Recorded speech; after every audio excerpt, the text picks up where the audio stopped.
स्वागत है आपका हमारे चैनल में। आज हम सर्कल से जुड़े सभी कंसेप्ट्स, उसके फॉर्मूले और क्वेश्चंस करेंगे।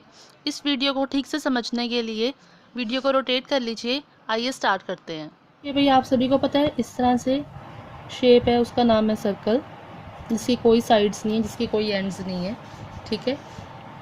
सर्कल का एरिया का जो फॉर्मूला है वो है पाई आर स्क्वायर। यहाँ पे आर क्या है? R is the radius.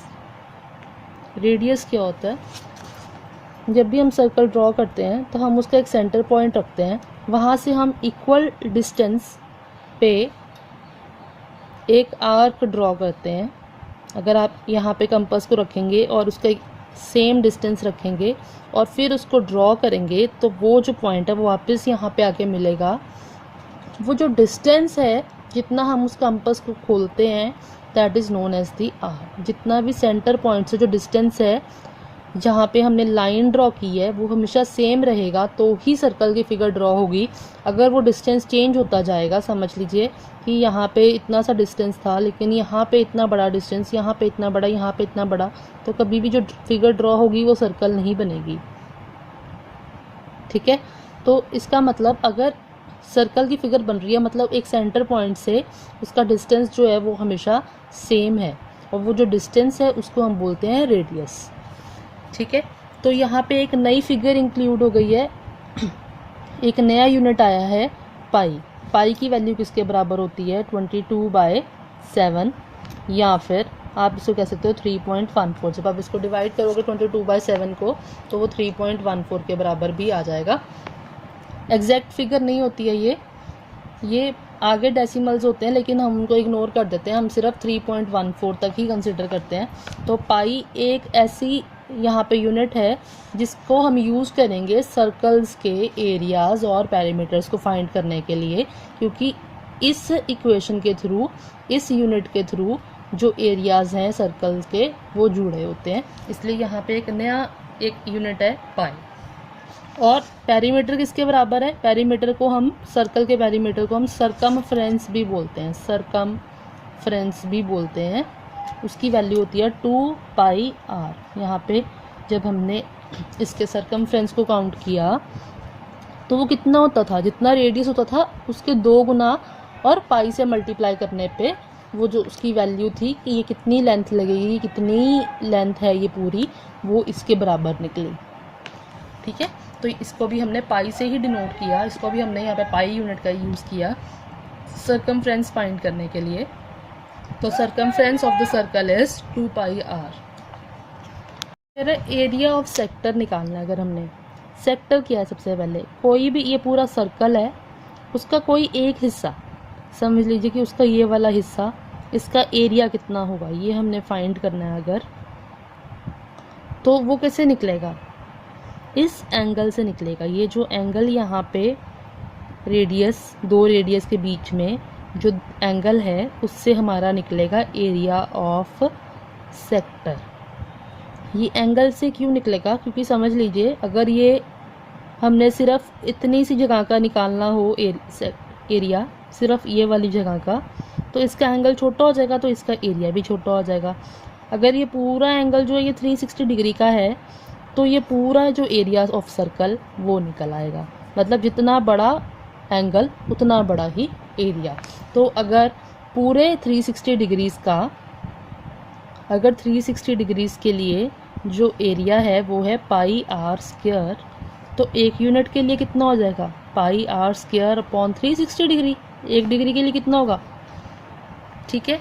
और समझ लीजिए कोई एंगल थीटा, अगर हमने उसके लिए निकालना है एरिया, तो फिर क्या करेंगे? यूनिटरी मेथड के हिसाब से पाई आर स्क्वायर 360 डिग्री, एक डिग्री का, और थीटा डिग्रीज के लिए निकालना है तो थीटा डिग्री से मल्टीप्लाई कर देंगे। थीटा हमने लिया है, ये वाला एंगल किसके बराबर है? थीटा के। आप इसे कुछ भी नाम दे सकते हो, ए बी सी कुछ भी। ठीक है।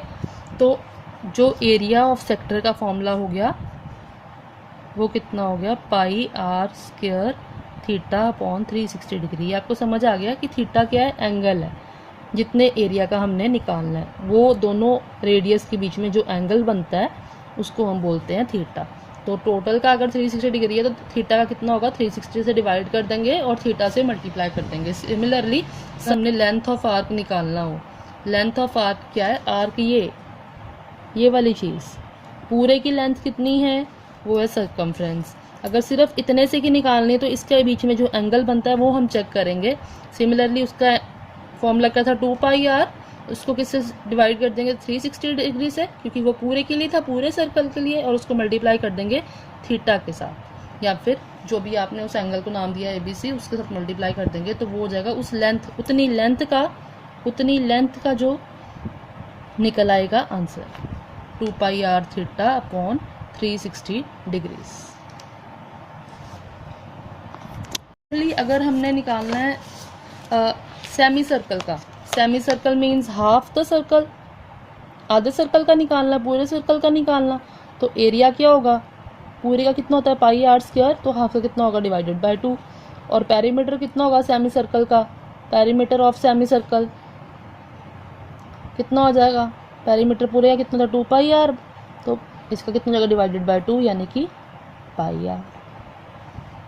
ठीक है, ये आपका निकल आएगा सेमी सर्कल के लिए एरियाज और पेरीमीटर्स। सिंपल। अब बढ़ते हैं एग्जांपल्स की तरफ। तो सर्कल की पहली एग्जांपल है यहाँ पे, example number 24। Find the length of a rope by which a cow must be tethered in order that it may be able to graze an area of 9856 square meters। कह रहा है length निकालिए रोप की जिसपे कि काऊ को बांधा जाए, इतनी लंबी रोप से काऊ को बांधा जाए ताकि वो एक इतना 9856 स्क्वायर मीटर्स का एरिया ग्रेज कर सके, खा सके, उस पर जितनी घास होगी वो खा सके। मतलब रोप की लेंथ दी है, हमें फाइंड करने के लिए बोला है। ये इसको हम मान लेते रेडियस। अगर समझ लीजिए काऊ को हमने बांध दिया एक इस पॉइंट पे, और वहाँ से उसकी रोप की कुछ लेंथ है, तो वो यहाँ वाला जगह भी खा सकती है, वो यहाँ वाली जगह भी खा सकती है, वो ये सारी जगह खा सकती है। जितनी उसकी पहुँच है, इतनी उसकी लेंथ है, तो इतने एरिया में आने वाला सर्कुलर एरिया होएगा ना वो। सबसे पहले तो हमने ये समझा कि ये जो फिगर है ये सर्कुलर है। क्यों? क्योंकि हमने रोप से एक काऊ को बांधा है, और वो जितने एरिया में घूम सकती है वो डिपेंड करेगा कि उसकी रोप की लेंथ कितनी थी, उतने एरिया में वो सर्कुलर मोशन में घूम पाएगी। ठीक है, उसके आगे नहीं जा पाएगी। मतलब इधर भी जा सकती है, इधर भी जा सकती है, किसी भी डायरेक्शन में जा सकती है, लेकिन जो मोशन जितना भी एरिया वो खा पाएगी वो कितना कैसा होगा, सर्कुलर होगा। ठीक है, तो हमें फाइंड क्या करना है, लेंथ ऑफ रोप, यानी कि ये रेडियस हमको फाइंड करना है, और एरिया हमें दिया हुआ है 9856 स्क्वायर मीटर्स का। तो एरिया ऑफ स्क्वायर का फॉर्मूला निकालेंगे, πr² इज इक्वल टू 9856। ठीक है, π22/7। आर का स्क्वायर हमें नहीं पता, आर हमें फाइंड करना है 9856। इसको आप सॉल्व कर लीजिए तो आपका आंसर यहाँ पे आर की वैल्यू आ जाएगी 56। इसको आप जब सॉल्व कर लेंगे कटिंग करके तो आर की वैल्यू आ जाएगी 56। वही हमको फाइंड करना था, तो आंसर आ गया, length of rope is 56 metre. Next question है, the area of a circular field is 13.86 hectares. यहाँ पे सीधा ही बताया कि सर्कुलर फील्ड की बात हो रही है। Area of circular field is 13.86 hectare. Area of square किसके, सर्कल किसके बराबर होता है, πr² दिया हुआ है हमें 13.86 हेक्टेयर्स में दिया है। और find the cost of fencing it at the rate of 4.40 rupees पर मीटर। आंसर हमें दिया हुआ है मीटर पर मीटर में, रुपीज़ पर मीटर। तो सबसे पहले हेक्टेयर्स को हम मीटर्स में कन्वर्ट कर लेते हैं, यानी कि इसको 10,000 से मल्टीप्लाई करना पड़ेगा। 1 hectare is equal to 10,000 metre square. अब हमें निकालना है find the cost of fencing it. Fencing की कॉस्ट निकालनी है हमें। फेंसिंग मतलब कैसे होगी ये इसकी, सर्कमफ्रेंस पे। Fencing means circumference. ठीक है, फेंस कहाँ पे लगाते हैं हम, सर्कमफ्रेंस पे।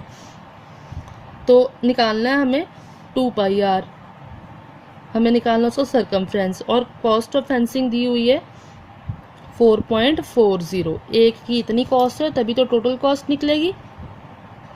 टोटल कॉस्ट का फॉर्मूला मैंने आपको बताया था कि कॉस्ट पर यूनिट और कितने टोटल यूनिट्स हैं। टोटल यूनिट्स मेरे कैसे निकलेंगे, सरकमफ्रेंस वाला चाहिए तो 2πr से निकलेंगे। ठीक है, तो सबसे पहले यहाँ से हम r की वैल्यू फाइंड करते हैं, तब भी हमारे को 2πr की वैल्यू मिल पाएगी। तो r की वैल्यू फाइंड करने के लिए हमें ये वाली इक्वेशन दी हुई है, इसको सॉल्व कर लेते हैं। 22/7 into r² is equal to 13.86 into 10,000। तो r² की वैल्यू यहाँ से आपकी आ जाएगी 138600 इंटू 7/22। इसको आप सॉल्व कर लीजिए तो यहाँ से r आ जाएगा आपका 210 मीटर्स।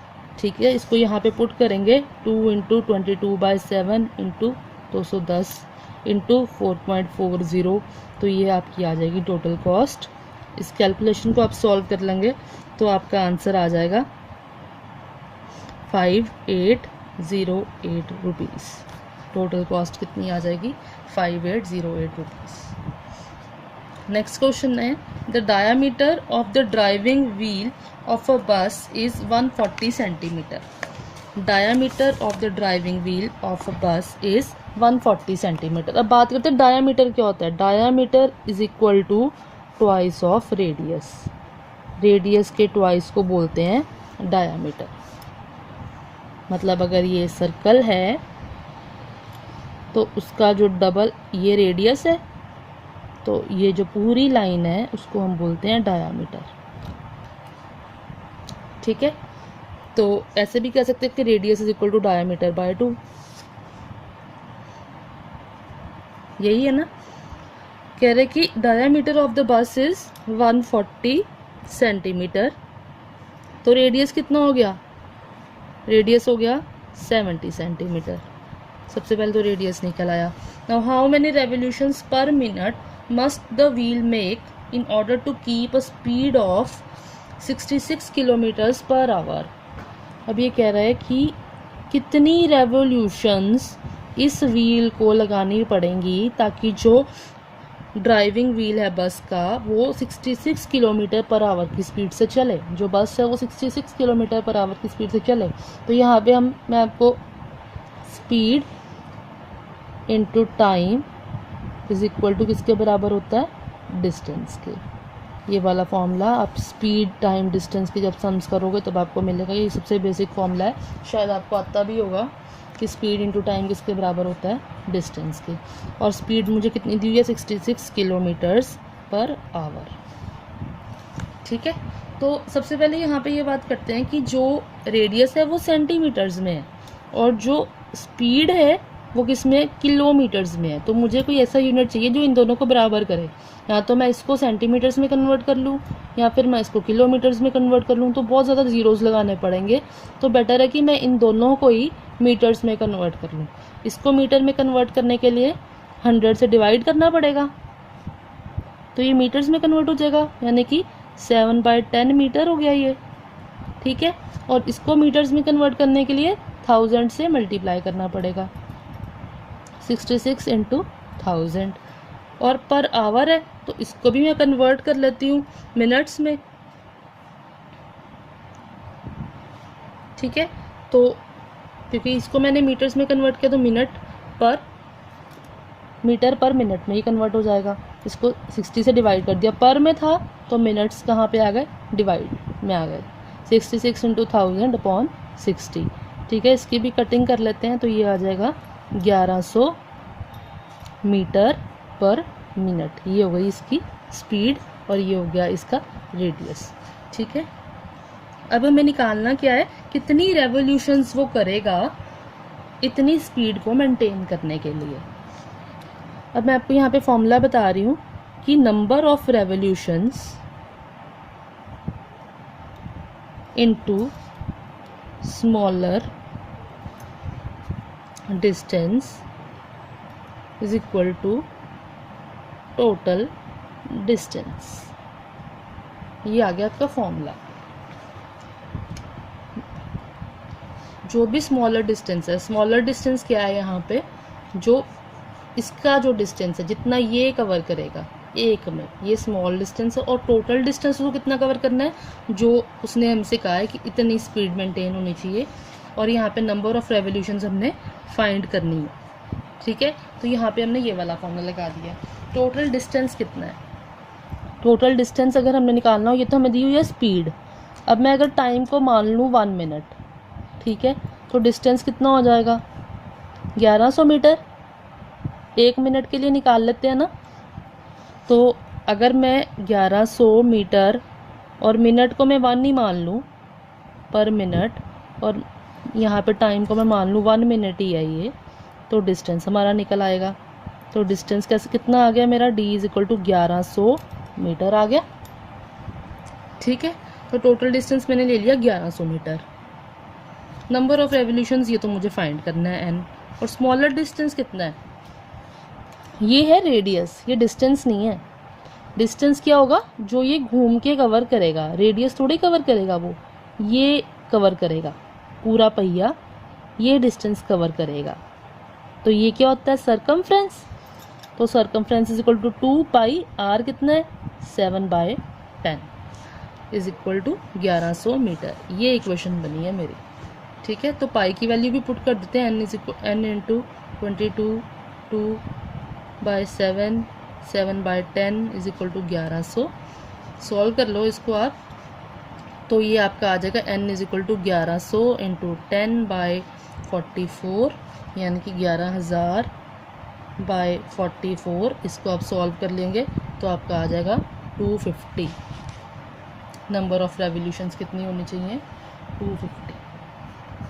ठीक है, क्वेश्चन है the wheel makes 1000 revolutions in covering a distance of 88 kilometres. ये तो सेम पहले वाला ही क्वेश्चन हो गया ना। Number of revolutions into smaller distance is equal to total distance. तो नंबर ऑफ रेवोल्यूशंस कितनी दी हुई है यहाँ पे? 1000। और टोटल डिस्टेंस कितना दिया हुआ है? 88 किलोमीटर्स। इसको आप कन्वर्ट कर लो मीटर्स में, तो 88 into 1000। Find the radius of the wheel. तो स्मॉलर डिस्टेंस कितना है? 2 पाई r। हमें पता नहीं है, वो हमने फाइंड करना है। Find the radius of the field. ठीक है, तो ये सिंपल है, इसको सॉल्व कर लीजिए। तो रेडियस कितना आ जाएगा आपका? 88 इंटू 7/2 इंटू 22। कटिंग कर लीजिए, तो रेडियस आपका आ गया 14 मीटर्स, क्योंकि इसको भी हमने मीटर्स में कन्वर्ट कर लिया था। तो ये भी आंसर किसमें आ गया हमारा? मीटर्स में। Radius is 14 metres. बाकी की एग्जांपल्स देखने के लिए नेक्स्ट वीडियो पर जाएं, उसका लिंक मैं नीचे डिस्क्रिप्शन बॉक्स में दे दूंगी। अगर आपको ये वीडियो पसंद आई है तो प्लीज़ मेरे चैनल को लाइक, सब्सक्राइब और शेयर करना ना भूलें। Thank you.